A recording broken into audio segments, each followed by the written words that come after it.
Jour première, François Heureux. Il est 9h35, nous sommes toujours avec Thierry Belfroy, notre monsieur BD, qui va nous parler de l'univers de la bande dessinée en Belgique, à Bruxelles, à l'occasion de cette fête de la BD qui démarre demain à Bruxelles. Et puis avec Fabien Rodin aussi, qui signe Les Seigneurs de la Terre, une BD engagée contre l'agriculture productiviste, pour l'agriculture bio. Vous mettez d'ailleurs à un moment en opposition les agriculteurs et les paysans. C'est quoi la différence entre les deux, Fabien Rodin ?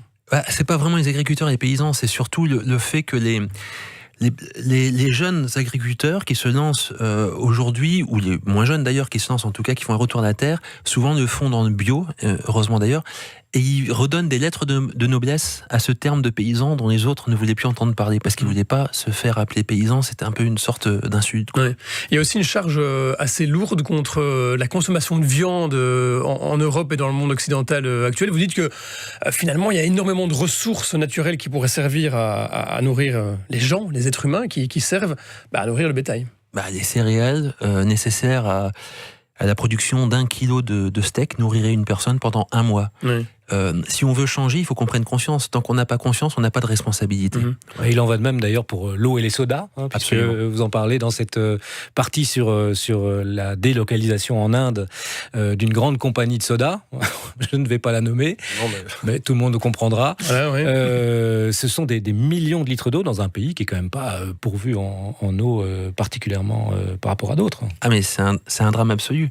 Un de mes propos, c'est justement d'aider à prendre conscience de l'impact de notre mode de vie sur les pays du Sud en particulier. Sur les nôtres aussi, mais surtout sur les pays du Sud. Et en Inde, c'est catastrophique. La responsabilité de ce dérèglement, il est dans le chef des consommateurs. C'est nous, finalement, qui avons imprimé cette dérive dans l'agriculture. C'est nous en tant que société, avec un grand S, oui, bien sûr. C'est la société. Je voudrais juste prendre un exemple, dont je parlerai d'ailleurs dans le prochain tome. Dans le tome 3, je parle des suicides en Inde, d'agriculteurs. En Belgique, je sais pas. En France, c'est 3 par semaine. 3 suicides d'agriculteurs par semaine. Qui en parle ? Quand un employé de chez Orange se suicide, on a la une de tous les journaux. Parce qu'il aura laissé une lettre insultant son manager et on va dire, voilà, le management d'Orange, etc. Quand c'est un agriculteur, pourquoi on n'en parle pas ? Parce qu'on est tous responsables. C'est nous les employeurs. Et on n'a plus de considération pour le monde agricole aujourd'hui ? Ça va mieux, j'ai l'impression que ça progresse justement. En France, plus 20% pour le bio, je sais pas combien pour le local, mais beaucoup plus. Il y a vraiment il y a un mouvement qui est en marche, et à mon avis, qui ne retournera pas en arrière. Mais néanmoins, on n'est pas assez conscient, de mon point de vue, de l'importance de soigner ceux qui nous font manger. Ceux qui nous permettent de vivre. Puis la problématique que vous épinglez dans Les Seigneurs de la Terre, dans ce tome 3, c'est l'Inde en particulier, et la problématique des semences. Parce qu'effectivement, ce sont des gros conglomérats de l'industrie agricole qui sont propriétaires des semences, qui même parfois... C'est assez incroyable, je ne connaissais pas cette histoire, mais que le riz basmati indien, la graine de riz basmati indien a été brevetée, le brevet a été acheté par une société texane, et donc les agriculteurs indiens ont dû acheter par la suite ce brevet, le droit d'utilisation, pour pouvoir eux-mêmes replanter le riz qu'ils plantaient déjà depuis des années. Tout à fait. Et il en va d'ailleurs de même pour la stevia, dans ce 3e album qui n'est pas encore paru, faut le dire. Il paraît quand d'ailleurs le 3e tome ? Mercredi qui vient, 6 septembre. La stevia qui est en train dans l'album d'être brevetée et au Brésil et je ne sais plus dans quel autre pays, alors qu'on sait très bien que les Indiens utilisent cette plante depuis très longtemps, donc c'est vraiment d'un cynisme absolu. Il y a actuellement des centaines de dépôts de brevets en cours de compagnies agrosemencières pour justement s'approprier des plantes ou des céréales existantes depuis des millénaires.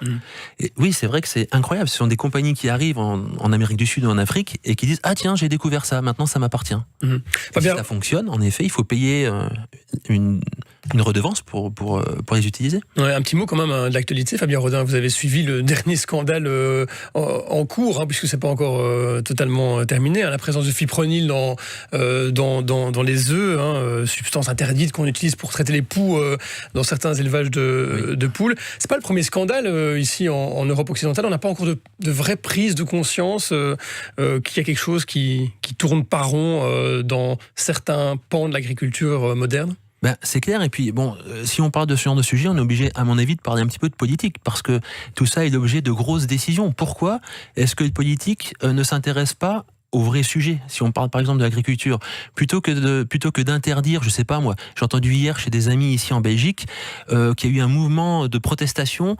Le gouvernement, je crois, voulait interdire de fromage de herve ou un dérivé du fromage de herve. Et là, heureusement, les gens ont été touchés dans leur identité. Pourquoi est-ce qu'on s'intéresse à ce genre de choses, c'est-à-dire à vouloir éliminer toutes les bactéries de tous les éléments naturels alors qu'ils sont nécessaires à notre vie et à notre santé, et que du coup, on favorise la concentration, puisque l'exemple du fipronil, c'est un problème de concentration. Concentration de la production et concentration après de l'industrie, et on en retrouve partout, dans des tartes, dans n'importe quoi, dans du flan. Mais pour rester dans l'actualité belge, cet été, le Boerenbond, qui est une organisation qui défend les intérêts de l'agriculture productiviste intensive en Flandre, a expliqué qu'il était impossible, dans le contexte actuel de notre société, de notre démographie grandissante, de revenir à une agriculture de plus petite taille, moins intensive, moins productiviste, etc. Et de recourir exclusivement au bio, c'est quelque chose qui est techniquement et économiquement impossible. Est-ce que vous avez envie de répondre à ça? Oui, bien sûr, moi j'y crois absolument pas, mais après c'est juste, quand je dis j'y crois, je n'y crois pas, c'est vrai qu'on est obligé de faire appel, je pense, à notre conscience, à nos croyances, parce que vous avez des experts qui s'opposent nécessairement eux-mêmes en fonction de leurs convictions. Mais on pourrait citer à l'inverse un autre Belge qui s'appelle De Schutter, je crois, qui a fait des études remarquables justement, et qui dit il n'y a pas d'autre solution. Lui, c'est très simple.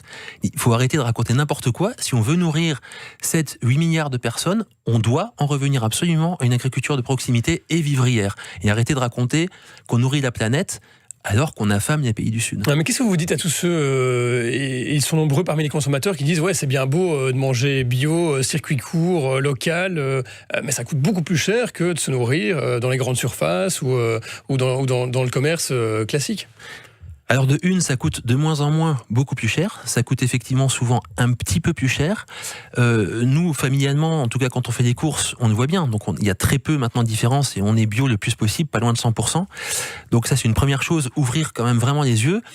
De regarder les coûts cachés, parce que si on intégrait dans tout ce qui est industriel le vrai coût, c'est-à-dire le coût sociétal, il serait immensément plus cher que le bio. Et là aussi, c'est un sujet politique. Mais quand je dis politique, je parle pas uniquement, je veux pas dire la faute est aux politiciens. Je parle de politique dans le sens gestion de la cité. La nôtre, comment est-ce que nous impliquons? Si vous intégrez dans les produits industriels tout le coût sociétal, la santé, la pollution des eaux, la pollution de la terre, le fait que si on continue comme ça, elle ne peut plus nous nourrir, le fait qu'on est dans un cercle vicieux et qu'il faut utiliser de la chimie en permanence pour faire pousser quelque chose sur une terre qui est aussi dure que cette table, eh bien, la nourriture industrielle devient plus chère que la nourriture bio. Ouais. Fabien Rodin, quand même un petit mot du dessinateur. On va revenir à la BD Les Seigneurs de la Terre. Lucas Malizan, c'est du dessin très réaliste finalement que vous proposez. Ouais. Il y a aussi pas mal de scènes d'amour, des scènes de sexe. Est-ce que c'est devenu un incontournable ça dans la BD? Le sexe, c'est vrai que maintenant, Thierry Belfroid, on pourrait vous poser la question. Est-ce que la scène de sexe est devenue quelque chose qu'on est obligé de mettre? Parce que même dans une BD où on parle d'agriculture, il y a un peu de sexe. Pas dans les tomes 3. Non, c'est vrai. Mais dans les 2 premiers tomes, oui. Mais il tombe quand même toutes les filles. Mais c'est loin d'être le cas. On ne peut pas dire que c'est devenu un incontournable. Parce que ce qui est plus étonnant, justement, c'est le besoin, quand on vous sent dans cette interview concerné à ce point, et on sent à quel point vous êtes engagé, c'est ce besoin, justement, de passer par une saga familiale et par les codes de la saga familiale, alors qu'on a vraiment l'impression que vous auriez pu faire une espèce de rouleau compresseur écologique qui soit moins dilué. Voilà. Oui, je comprends. Avec tout ce que vous avez en vous, qu'est-ce qui fait que vous êtes obligé presque à passer par ces canaux-là et ces personnages-là? Je peux pas répondre sur l'obligation. Je crois que j'ai jamais été obligé. Je pense que j'en ai. Vous êtes obligé. J'ai pas dit qu'on vous a obligé. Oui, tout à fait. Alors non, mais je pense pas m'y être obligé non plus. Je pense que j'ai eu envie d'y aller vraiment, comme je le disais tout à l'heure, très honnêtement, par plaisir. Je crois que c'était pour moi un rêve d'enfant de faire une BD dans les codes de ce que j'ai le plus aimé, dans cette grande tradition.